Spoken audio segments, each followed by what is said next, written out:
क्या आपने मणिकर्ण का नाम सुना है? मणिकर्ण हिमाचल प्रदेश का एक प्रमुख तीर्थ है जहां पर बहती है भारत की प्रमुख नदी जिसे हम पार्वती नदी के नाम से जानते हैं।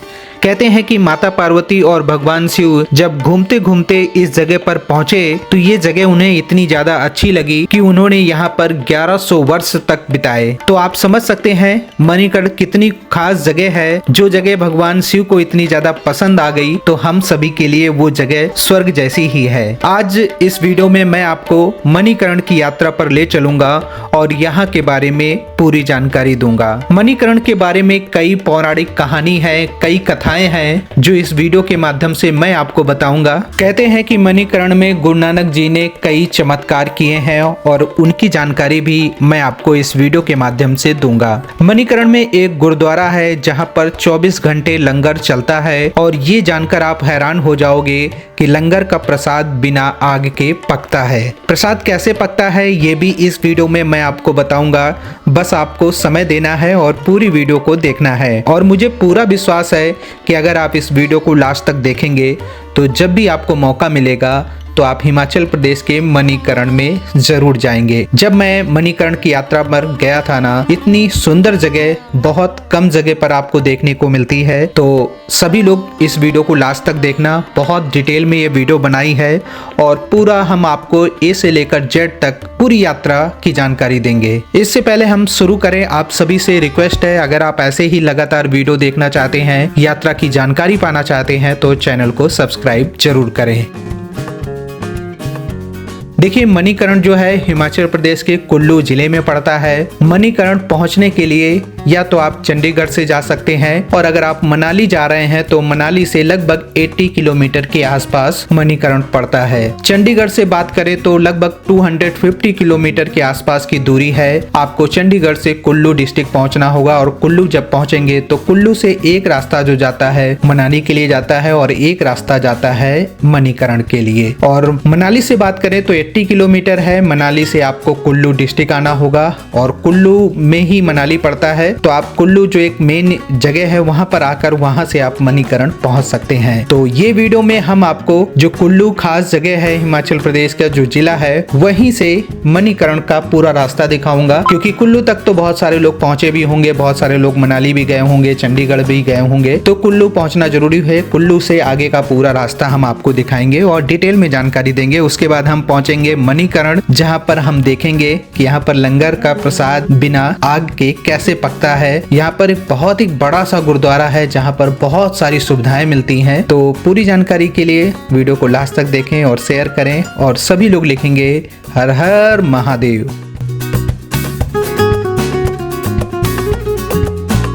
दोस्तों जब आप चंडीगढ़ से मनाली जाते हैं तो आपको इस पॉइंट पर पहुंचना होता है और यहाँ से एक रास्ता जाता है मणिकर्ण के लिए और सीधे वाला जो रास्ता जाता है मनाली के लिए। ये भुंतर जगह पड़ती है। यहाँ से मणिकर्ण लगभग 34 किलोमीटर है और यहाँ से अगर हम बात करेंगे मनाली के तो लगभग 50 किलोमीटर के आसपास है। ये रास्ता सीधे वाला जाता है मनाली के लिए और हमें इस पतले वाले रास्ते से होकर जाना होगा। देखिए राइट साइड में होटल दिख रहा है ना, ये जो रास्ता है ये जाता है मणिकर्ण के लिए और इस रास्ते में आपको 34 किलोमीटर चलना होगा। हालांकि कई जगह पर ये रास्ता खराब है। यहाँ से आगे का पूरा रास्ता हम आपको बहुत अच्छे से दिखाएंगे। आप वीडियो को पूरा देखना। आप आराम से इस रास्ते से होते हुए मणिकर्ण तक पहुँच सकते हैं। यही रास्ता कसोल के लिए भी जाता है। पहले कसोल आता है और कसोल से लगभग आप 4-5 किलोमीटर जब आगे बढ़ते हैं तब आप पहुंच जाते हैं मणिकर्ण और यहीं पर बहती है पार्वती नदी, जो कि कह सकते हैं हमारे देश की एक पवित्र नदियों में से एक है। तो अभी हम पार्वती नदी के बहुत अच्छे वाले दर्शन कराऊंगा। उम्मीद करेंगे आपको वीडियो अच्छी लग रही होगी तो वीडियो को लाइक कर देना और शेयर जरूर करना।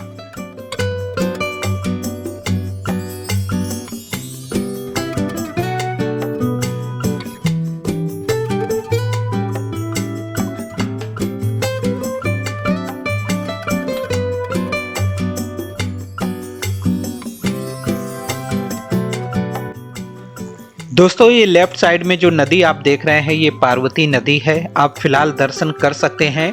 मणिकर्ण के बिल्कुल सामने से पार्वती नदी निकलती है और पार्वती नदी का जो बहाव है ना बहुत ही ज़्यादा तेज होता है।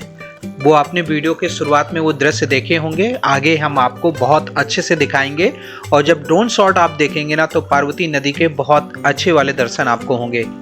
और ये रास्ता काफ़ी अच्छा है, सुंदर नज़ारे, पहाड़ों के सुंदर व्यू देखते हुए आप मणिकरण पहुंच सकते हैं। बस कुछ जगह पर ये रास्ता खराब है, लेकिन बड़ी बड़ी गाड़ियां भी इसी रास्ते से कसौल और मणिकरण पहुंचती हैं। और देखिए प्यारा सा ये रास्ता है। और यहीं पर एक मंदिर पड़ता है, बिजली महादेव का मंदिर। बहुत ही खास मंदिर है, वहाँ भी मैं गया था, तो जब कभी वहाँ की वीडियो बनाकर आप लोगों को जानकारी देंगे। बिजली महादेव का इतिहास भी बहुत ही ज़्यादा खास है। और ऐसे भी हिमाचल प्रदेश को भी देवभूमि के नाम से जाना जाता है। जैसे उत्तराखंड को देवभूमि कहा जाता है ना, वैसे ही हिमाचल प्रदेश में बहुत सारे खास मंदिर हैं। माताओं के तो बहुत सारे मंदिर हैं। तो अभी फ़िलहाल हम आपको ले चलते हैं मणिकरण।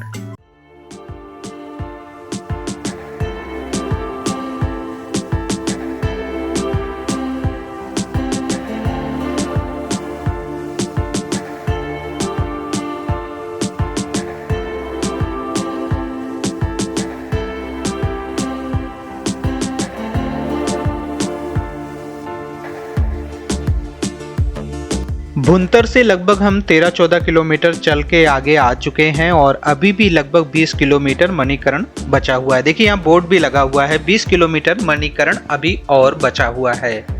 आप इसी रास्ते में और आगे की ओर चलेंगे तो एक बहुत ही बड़ा सा गांव आता है, फेमस गांव है जरी गांव।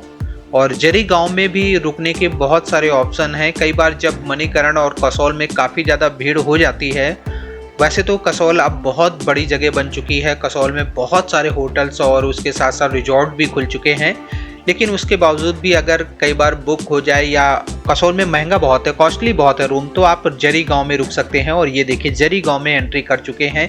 यहाँ भी आपको रुकने के लिए गेस्ट हाउस भी हैं, होम स्टे भी हैं।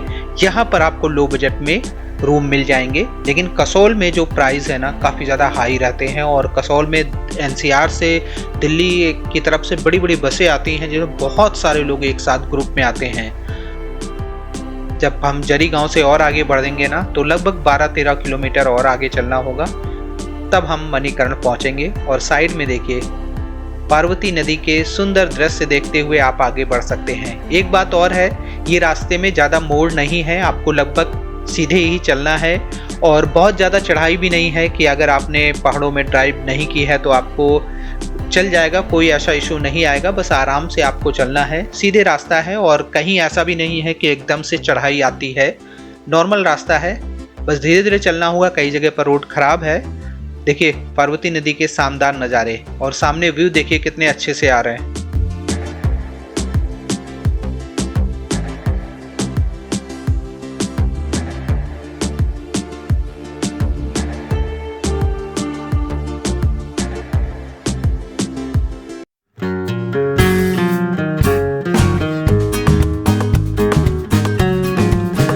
फाइनली मैं पहुंच चुका हूं कसौल। और यहां से कसौल जो है वो शुरू हो जाता है। और कसौल आप सर्च करेंगे ना तो हिमाचल का बहुत ही फेमस जगह है, लेकिन यहाँ पर ना माहौल कुछ अच्छा नहीं है।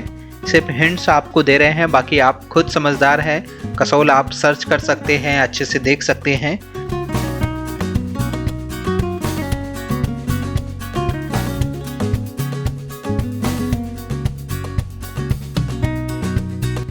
और ये देखिए पूरा कसौल है। यहाँ पर बड़े बड़े होटल्स, एक से बढ़कर एक होटल यहाँ पर बन चुके हैं। कहते हैं आज से कुछ वर्ष पहले ना यहाँ पर होटल नहीं थे, लेकिन अब एक से बड़ा बड़ा होटल, कह सकते हैं 3 स्टार 4 स्टार, और ऐसा भी ना हो कि 5 स्टार भी होटल यहाँ पर आपको देखने को मिले। ऐसे ही यहाँ पर बहुत सारे होटल बन चुके हैं।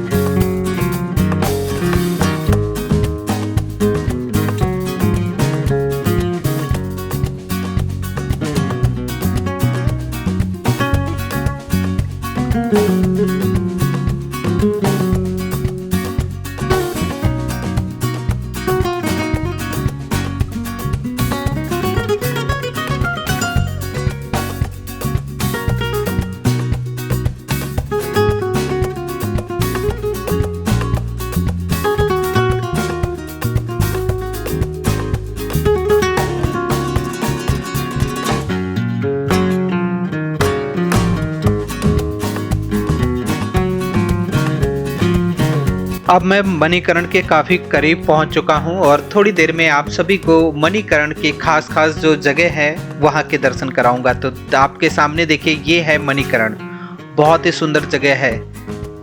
देखिए सामने जो नज़र आ रहा है ना, ये यहाँ का फेमस गुरुद्वारा है, बहुत बड़ा गुरुद्वारा है। अब तो गुरुद्वारा में रहने की भी बहुत अच्छी सुविधाएं हो चुकी हैं। सभी कुछ मैं आपको दिखाऊंगा और यहाँ पर पार्वती नदी के दर्शन भी आप सभी कर सकते हैं। देखिए तेज बहाव है यहाँ पर, पार्वती नदी का बहाव जो है बहुत ही तेज है। और अब हम बारी बारी से यहाँ के दर्शन आप सभी को कराएंगे। उम्मीद करेंगे रास्ता आपने बेहतर तरीके से देख लिया होगा। और अब जो यहाँ के मुख्य भाग हैं सभी कुछ हम आपको दिखाएंगे। यहाँ पर जो लंगर का प्रसाद बनता है वो भी दिखाएंगे, कैसे पकता है वो भी दिखाएंगे। और यहाँ पर भगवान भोलेनाथ का एक जो मंदिर है, बहुत ही प्राचीन मंदिर है, क्योंकि भोलेनाथ और माता पार्वती 1100 वर्षों तक यहाँ पर रही थी। और सामने जो आप देख रहे हैं ना, श्रद्धालुओं के स्नान करने की जगह है। यहाँ पर गर्म जल आता रहता है। और ये देखिए गुरुद्वारा नज़र आ रहा है और आसपास की जो व्यू है ना बहुत अच्छे हैं। और ये जो पूरी जगह है ना, पार्वती वैली के नाम से भी जानी जाती है। ये पार्वती वैली है, पार्वती नदी है। और यहाँ पर गुरुद्वारा की कई बिल्डिंग्स है जहाँ पर श्रद्धालुओं के रुकने के लिए बहुत अच्छी सुविधाएं हैं। तो पहले यहाँ पर सर में आपको ये येलो कलर का कपड़ा बांधना होगा और उसके बाद हम ये पगड़ी है।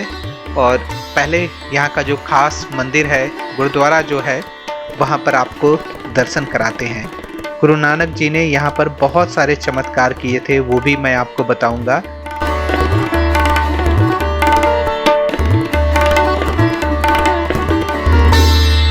तो पहले गुरुद्वारा में आप लोग दर्शन करें।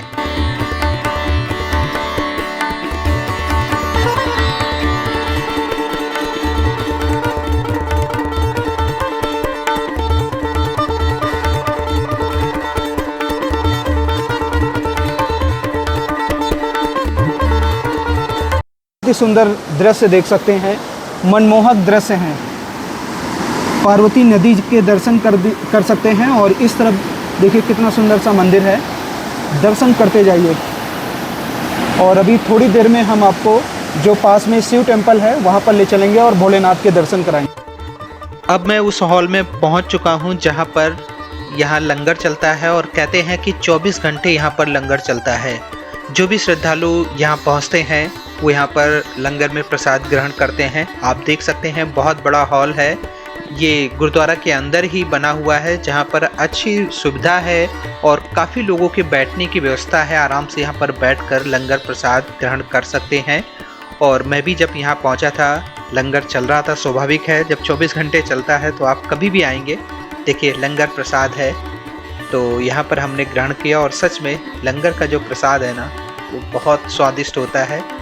और बहुत सारे लोग यहाँ पर आते हैं, सेवा भी करते हैं।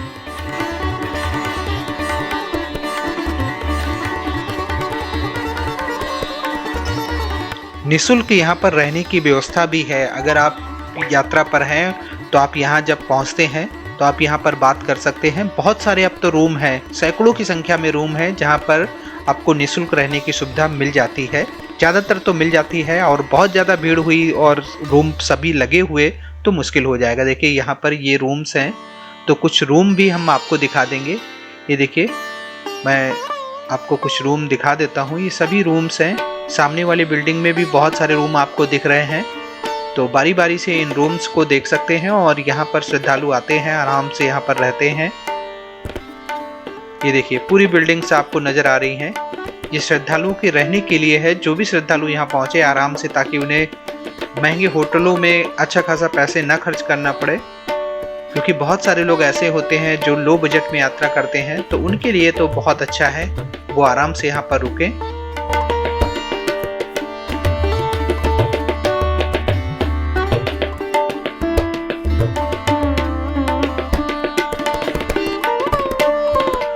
अब मैं आपको मणिकर्ण के इतिहास के बारे में जानकारी दूंगा। दो इतिहास हैं यहाँ के। और पहला जो है वो गुरु नानक जी से जुड़ा हुआ है, तो पहले हम यही बताते हैं। और फिर जो मेन इतिहास है जो कि भगवान शिव और माता पार्वती से जुड़ा हुआ है वो भी बताएंगे।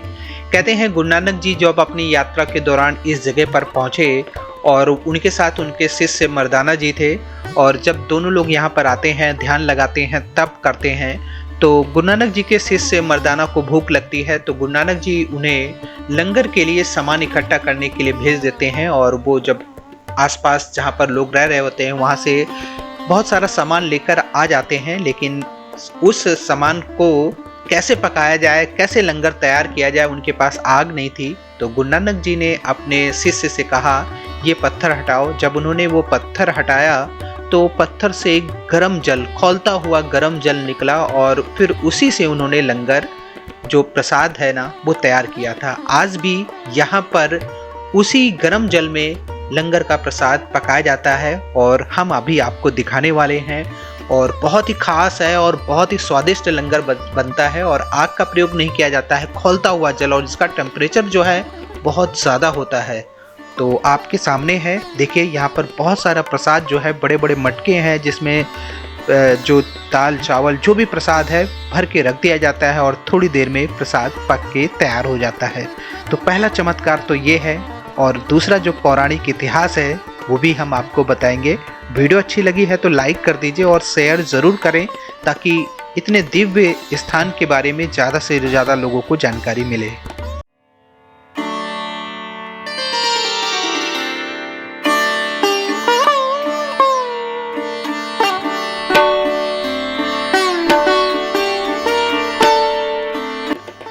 अब मैं भगवान भोलेनाथ का जो यहाँ पर मंदिर है वहाँ पर ले चलता हूँ और दर्शन कराता हूँ। देखिए शिव मंदिर मणिकर्ण बहुत ही खास मंदिर है। जहाँ पर गर्म जल का कुंड है ना, वहीं पास में ही कह सकते हैं गर्म जल का जो कुंड है वो शिव मंदिर के सामने है। देखिए यहाँ पर बहुत सारे श्रद्धालु आते हैं, दर्शन करते हैं। आप भी दर्शन करें, भोलेनाथ के यहाँ पर दर्शन कर सकते हैं। और जो मेन पौराणिक इतिहास है वो भी मैं आपको बताता हूँ। यहाँ का पौराणिक इतिहास कुछ इस तरह है। भोलेनाथ जी और माता पार्वती जी जब विहार करते हुए यहाँ पर पहुँचे, अर्थात घूमते घूमते यहाँ पर पहुँचे, तो माता पार्वती की कान की मणि जो है यहीं पर गिर जाती है। उसके बाद भोलेनाथ जी अपने गढ़ों को भेजते हैं कि वो मणि ढूंढ कर लाओ। तो जितने भी गढ़ थे वो सभी कोशिश करते हैं लेकिन वो मणि नहीं मिलती है। तो भोलेनाथ को गुस्सा आ जाता है और उनका जो तीसरा नेत्र है वो खुल जाता है। और जैसे ही तीसरा नेत्र खुलता है तो एक देवी जिनका नाम नैना देवी है वो उत्पन्न होती हैं और वो बताती हैं कि जो मणि है वो नीचे पाताल लोक में शेषनाग के पास पहुंच चुकी है। उसके बाद बहुत सारे देवी देवता जाते हैं और शेषनाग से वो मणि वापस करने के लिए कहते हैं। शेषनाग जी वो मणि वापस कर देते हैं, लेकिन उनके कहते हैं उन्हें भी बहुत तेज क्रोध आता है और उनके फूंकार से ही, शेषनाग का जो फूंकार था उससे ही यहाँ पर गर्म जल का स्रोत एक निकलता है। तो ये यहाँ का पौराणिक इतिहास है।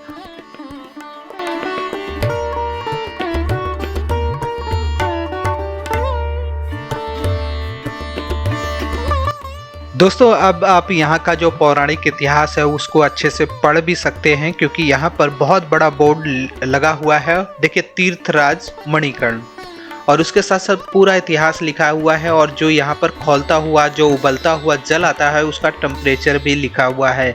आप उसको खुद पढ़ सकते हैं। इतना ज़्यादा टेम्परेचर में इतना ज़्यादा गर्म जल कैसे आता है, जबकि पार्वती नदी में जो जल आता है इतना ठंडा है, बहुत ही बर्फ़ के समान ठंडा है। लेकिन यहाँ पर जो जल का स्रोत है जिसमें लंगर का प्रसाद पकता है वो कितना ज़्यादा गर्म है। आप वीडियो को रोक कर भी पढ़ सकते हैं।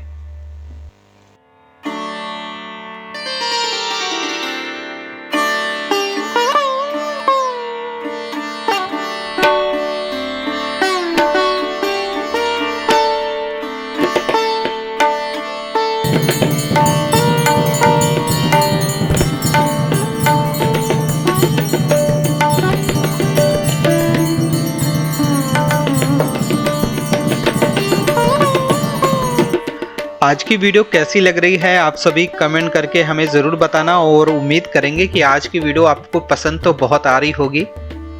रात के जो दृश्य हैं ना मणिकर्ण के बहुत खास होते हैं और रात को ऐसा लगता है मानो हम स्वर्ग में हों।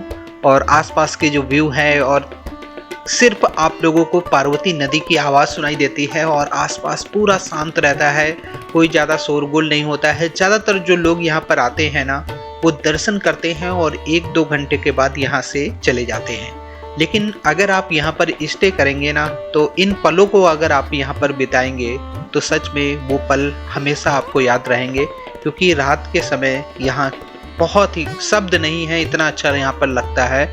और देखिए चारों तरफ जो गर्म जल का स्रोत आता है ना, उससे कैसे धुआं सा निकलता है, और ये पार्वती नदी, ये गुरुद्वारा के शानदार नज़ारे।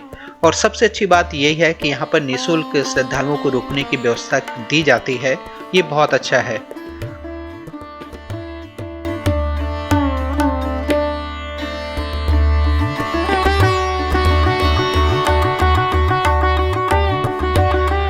अब मैं आपको लेकर चलता हूँ, यहाँ पर एक गर्म गुफा है। ये देखिए ये गर्म गुफा है और यहाँ पर टेम्परेचर बहुत ज़्यादा होता है। मैं थोड़ी देर यहाँ पर ट्राई कर रहा था कि अंदर जाऊँ, लेकिन जैसे ही अंदर गया ना, इतना ज़्यादा गर्म हो रहा था कि मुझे बाहर आना पड़ा। और गुफा के पास में ये देखिए, ये यहाँ भी गर्म जल है और बहुत सारे लोग यहाँ पर भी आते हैं और यहाँ भी स्नान करते हैं। यहाँ पर महिलाओं के लिए कुछ जो गुरुद्वारा है ना, उसके नीचे गर्म जल का कुंड है, वहाँ पर स्नान करते हैं। और ये पुरुषों के लिए है, यहाँ पर आराम से पुरुष स्नान कर सकते हैं। और इसमें काफ़ी ज़्यादा गर्म जल आता है, जैसे कि आप बद्रीनाथ धाम या केदारनाथ धाम में गौरी कुंड है, वैसे ही बद्रीनाथ धाम में तप्त कुंड है। सेम वैसा ही लगभग यहाँ पर गर्म है, थोड़ा सा कम होगा। लेकिन अगर आप चाहें ना तो एकदम से आप डुबकी नहीं लगा सकते, आपको थोड़ी देर बैठना होगा, बॉडी में धीरे धीरे करके थोड़ा थोड़ा गर्म जल डालना होगा, और उसके बाद तब जाकर आपकी हिम्मत पड़ेगी कि आप यहाँ पर डुबकी लगा सके। तो दोस्तों ये थी मणिकरण, जो कि हिमाचल प्रदेश का एक बहुत सुंदर जगह है। और सच में रियल बताऊं तो मुझे यहाँ पर जाकर बहुत अच्छा लगा था। आपको भी अगर कभी मौका मिलता है ना, मनाली तो जाते हैं बहुत सारे लोग, तो थोड़ा समय यहाँ के लिए भी निकालें और यहाँ पहुँचे, गुरुद्वारा में दर्शन करें, भोलेनाथ का जो मंदिर है वहाँ भी आप दर्शन करें। उम्मीद करेंगे आज की वीडियो बहुत अच्छी लगी होगी। आगे और भी आप लोगों के लिए नई नई वीडियो लाते रहेंगे। आप हमारे साथ जुड़ सकते हैं, चैनल को सब्सक्राइब कर लें और बेल आइकन जरूर दबा दें। आप सभी लोग अपना ख्याल रखें, परिवार का ख्याल रखें। जय हिंद, जय गंगे माता, जय माता दी।